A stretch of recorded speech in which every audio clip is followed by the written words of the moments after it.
This is just the ultimate in trolls. This is me like on a Saturday night suggesting that I'm taking somebody else's partner out for a drink. It's just winding up each other.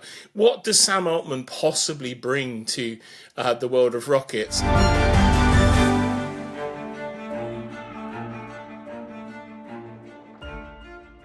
Will Guyatt, a tech journalist, thank you so much for joining the Tech Report. Yeah, thanks for having me. We'll start with this study that's been conducted by the UK's AI Safety Institute. It was conducted along with LSE, MIT, Stanford, and Oxford. They basically got around 80,000 participants and 19 AI models to examine chatbots and the influence of political opinions they can have on individuals. So it found that chatbots can be particularly persuasive when it comes to inaccurate information. So was this surprising to you? No, I don't think it's a surprise at all, but this is classically what happens with society. We often clamber into new technology, try new stuff, and then we only realize afterwards the impact it's going to have. And I find it particularly interesting that what this is essentially doing is, giving people false information or the slanted view. At least what you did find if you searched on a search engine previously normally was a presentation of the information as it was found. But what you're now seeing in situations like this, that chatbots are putting their own slant and view on top of a piece of content, and that's particularly present in the world of Grok, which, despite his continued denials, has very much the stamp and the viewpoint of Elon Musk's worldview on top of every response that it gives. So, not surprised, but I definitely think there needs to be a lot more research into the impact of what these decisions make. Back in the day, or prior to this, it's the power of the media companies and the voice of media owners that might potentially have an influence on society. But now it would seem that anybody with skin in the game in an AI bot can put their view on top of something, and the sheer amount of misinformation that comes from these platforms is another staggering thing. Let's move on to Elon Musk. Will, you and I have spoken about his various adventures, his various companies, but a lot of people wouldn't know that he has a few businesses that are a little bit out of the realm of what he's known for. So one of them being Neuralink, and then one of them being the Boring Company, his construction company that I think operates in Nashville. But Neuralink, his neurotechnology company, is finding that people implanted with a Neuralink brain chip can now move robotic arms using only their thoughts. One patient even demonstrated moving a robotic limb to his face and kissing it. So the system remains still in clinical trials, but this is a pretty major step towards using the chip solely for your computer or your smartphone control. So, I mean, do you consider this remarkable technology? Yeah, it's fantastic technology, and as usual, it gets lost in Elon Musk related noise, because the story at the start of this was everybody's going to have a USB connection to plug into their brain, which was classically where Elon Musk was saying this technology would go. And who knows, in 30 years' time, that could be the thing. But they're making some tremendous progress in the world of, controlling devices. They've had somebody controlling a mouse prompt with just their brain for the last year or so, and that's hugely advantageous to those with issues with not being able to use their arms, etc., or any kind of control from their limbs. So the idea that you can now do this successfully, and increasingly they're discovering that this technology can be used for the most disabled of people to improve the quality of life, that has to be a great place to start. Whether or not we're all going to end up going to bed at night and plugging a USB connector into the side of our head and downloading either the latest news or being able to learn Japanese overnight whilst you're sleeping remains to be seen. But this is one example of Elon Musk stuff that behind all the bluster, behind all the noise, there's actually something really good going on. And other companies have been doing this, and medical research companies have been working in this space for years. But having somebody as noisy and bombastic as Elon Musk in this space, talking to people like you and I and the world about the progress that's being made, is waking people up to the power of this kind of tech. Well, a company he's obviously a little bit more known for, and a new development for him is, of course, Tesla. So Elon Musk has announced that there's a full self-driving version of a Tesla that is basically under certain traffic conditions allows drivers to text while the car drives itself. So the update doesn't exactly make Tesla vehicles completely autonomous, but I mean, I wonder how this will be perceived, Will, if Tesla drivers will use it. Well, the autonomous dream has been a dream for Elon Musk for years. And like ordering an Uber, it's been round the corner for about the last 6 or 7 years. Every few weeks he's saying, hey, it's due, it's coming, we're getting to, full self-drive.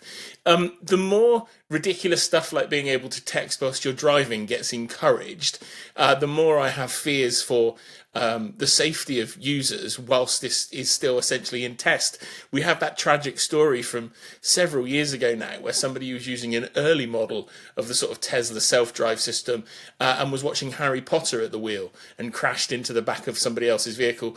They died and they caused, untold disruption to other families and other road users. So you find yourself in a situation where you're like, yeah, I love the fact that this technology is coming.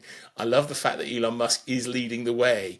But this is another Elon Musk intervention to suggest that something is closer than it probably is and is better than it currently is. Because let's not forget that there are tons of safety advocates in the US and in other countries actively trying to go after Elon Musk at the moment to get this kind of self-driving stuff disabled, because they think in his rush to be the first to have it, that's what's causing, safety considerations to be cut in the view of many of those safety advocates. So let's see how this unfolds. But yeah, it's been a dream of his for ages. If he cracks it, it unlocks huge value and makes the company worth even more. And who knows, maybe even get him to that $1 trillion pay packet that he wants over the next decade. Oh God, Sam Altman, obviously the CEO of OpenAI, he's reportedly exploring either acquiring or partnering with a rocket company. It's rumored that it's going to be Stoke Space, so he wants to break into the aerospace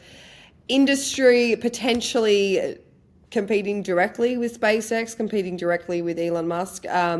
This idea is obviously very ambitious. It will be, multi-billion-dollar investments. But according to insiders, that these discussions, they're kind of stalled. They may have fallen off the radar. He's probably up and down thinking about it. But I mean, is it? Musk have competitors in this industry, but would it change the game for him if Altman did get involved? Yeah, because they hate each other. This is just the ultimate in trolls. This is me on a Saturday night suggesting that I'm taking somebody else's partner out for a drink. It's just winding up each other. What does Sam Altman possibly bring to the world of rockets? The crazy thing about OpenAI and ChatGPT is it's generating money, but it's not generating profit. And some recent analysis by HSBC suggested that by 2033, the company's annual compute bill, just using servers from other companies, was going to top 1.4 trillion US dollars a year. And there was a black hole of around about $250 billion in that company ever being profitable. So you have to wonder, he can talk the talk, and I'm sure lots of people will back him because he is a visionary, and people, will invest in these scenarios. But getting humans to Mars or beyond or wherever the hell they're going or where they want to take us costs huge amounts of money, and you need Elon Musk or Jeff Bezos money to do it. And Sam Altman does not have Elon Musk or Jeff Bezos money yet.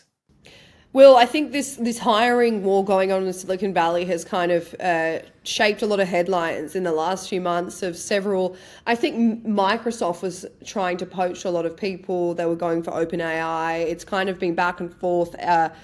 What's his name? Elon Musk said that everyone wants to work at XAI. It's been an ongoing hiring war in the tech industry. But the latest update is that Meta has hired Apple's top design leadership. So this includes the former head of human interface design and a senior design director to overhaul Meta's software interfaces. So the new team will lead a dedicated studio focusing on unifying and improving the look and the usability of Meta's apps, devices, and AI. So I mean, it's getting quite funny now, like how much this poaching is going on. Yeah, the best way I can describe this is back in the day, really rich people used to buy artworks and used to buy precious artifacts.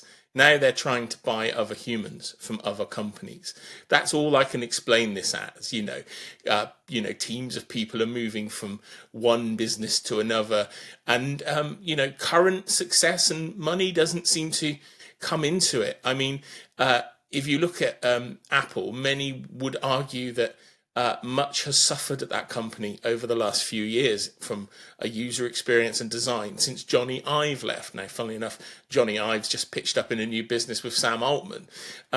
So you find yourself wondering what this actually means. And then you've also got companies like Meta promising people $100 million golden hellos in the world of AI, while simultaneously laying off departments full of AI experts that have worked at the companies for years. There's a very strange sort of power struggle going on between some of these largest businesses at the moment, and key executives are the plaything.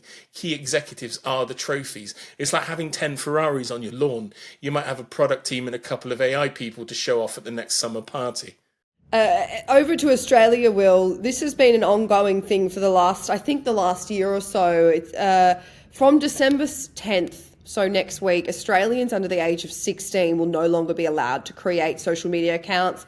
They'll basically be banned from going on TikTok, Instagram, Snapchat, YouTube, X, Facebook, Twitch, and others. So unless they prove that they're 16 and older, this was started by, I think it's Whipper, who's one of the Australian radio hosts. But has it been celebrated, or are people going against it, saying that it's kind of a lack of freedom? Well, it's an incredibly populist move in Australia, and whilst lots of parents believe that they are fighting a losing battle from wresting control over social media accounts and use of technology from kids, there's also a lot of unanswered questions. I do a fair bit of work in Australia on talk radio stations and stuff, and it's apparent at the moment that politicians don't know how it's going to work. Families don't know how it's going to work. And there's also glaring gaps in what they've put together here. So as you pointed out, TikTok's banned. WhatsApp isn't. WhatsApp is arguably one of the places currently where most abuse and trouble for young people starts. You can't watch YouTube Kids, which is a carefully policed and vetted part of YouTube, but you can go and play on an Xbox and meet whoever you want in a chat service. So there's huge gaps within what's going on here. But you have to look at this as this is either the craziest thing a country has ever done or the most forward-thinking and innovative attempt at trying to fix a problem. In 5 years' time, if you and I still speak, we might be saying this was an incredible move and it's transformed a whole generation of young Australians.